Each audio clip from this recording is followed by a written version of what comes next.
ចាបងប្អូនថ្ងៃនេះខ្ញុំរៀបចំធ្វើម្ហូប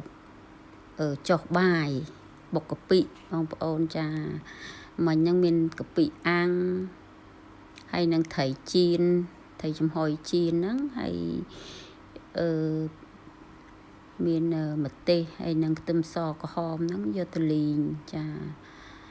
ឥឡូវហ្នឹងដាក់បុកខ្ទឹមបុកអីចឹងរួចដាក់ត្រីអីចូលចឹងណាបងប្អូនដាក់គ្រឿងអីដូចជាចាលាយកពិលាយអីបុកចូលគ្នាជាមួយត្រីអីសពហើយអត់មានអីពិបាកទេ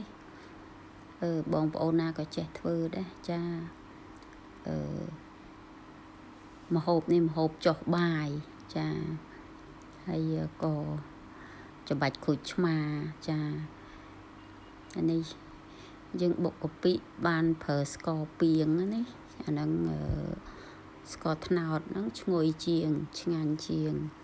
ចាហើយញ៉ាំជាមួយពពាយបងប្អូនខ្ញុំចូលចិត្តញ៉ាំជាមួយពពាយចាហើយច្បាច់ក្រូចឆ្មាតាមការចូលចិត្តចឹងណា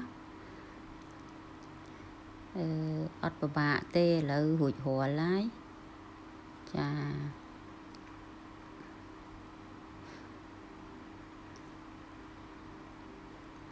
ហើយបុកកាពិនេះបើបងប្អូនចូលចិត្តហឹរដាក់ហឹរខ្លាំងឆ្ងាញ់ប៉ុន្តែខ្ញុំអត់ទេហឹរល្មមបងប្អូនហឹរល្មមចាជាការស្រាច់ហើយចាអរគុណបងប្អូនដែលចូលមើលនាងខ្ញុំធ្វើម្ហូប